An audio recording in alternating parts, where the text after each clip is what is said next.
I woke up to breaking news that honestly felt like something out of a movie. The United States has just blockaded Iran. Not sanctions, not warnings, a full naval blockade. Ships are being turned around.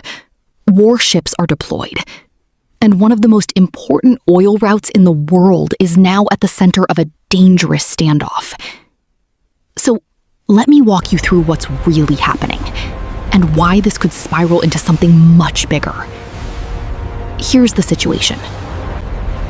The US military has launched a naval blockade targeting Iran's ports, especially around the Strait of Hormuz, one of the busiest and most critical shipping lanes on Earth.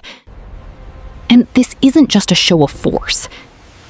Within the first couple of days, ships trying to enter or leave Iran were ordered to turn back, and they actually did.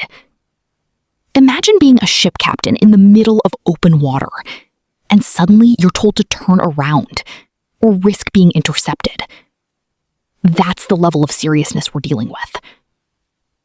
The US has made it clear, any ship that tries to break the blockade could be stopped or even seized. So why is the US doing this? Well, this didn't just happen overnight. There were ongoing talks between the US and Iran, attempts to reach some kind of agreement. But those talks fell apart. And instead of diplomacy, things escalated. The main goal of this blockade is to cut off Iran's oil exports, because oil is the backbone of Iran's economy. If ships can't leave with oil, Iran can't sell it. And that means massive financial losses, potentially hundreds of millions of dollars every single day. Now, let's talk about why this matters globally. Because this isn't just about the US and Iran. The Strait of Hormuz is one of the most important energy choke points in the entire world. Roughly 20% of global oil passes through this narrow stretch of water. That's 1 out of every 5 barrels of oil. So when something like this happens here, the entire world feels it. Fuel prices can rise, shipping costs increase, and global markets react almost instantly. We're already seeing signs of that pressure building. Now, here's where things get even more tense. Iran is not backing down. They've called the blockade illegal, and they're warning that if their ports aren't safe, then no ports in the region will be safe. Think about what that means. That's not just a defensive statement. That's a potential threat. There have even been warnings about disrupting trade routes across the region if this continues. And if that happens, this situation could move from a standoff to a full-blown global crisis. Right now, everything is on edge.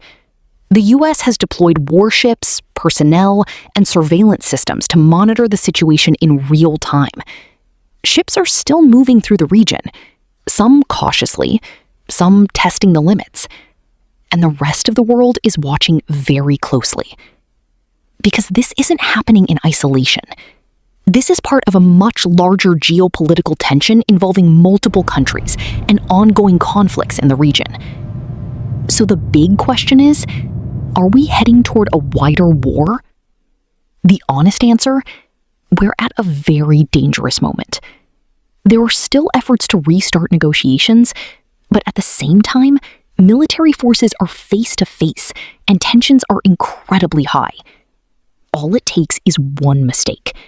One ship that refuses to turn around, one confrontation at sea, and things could escalate very quickly. This isn't just another headline. This is a situation that could impact global oil supply, international trade, and potentially global stability. And right now, it's still unfolding.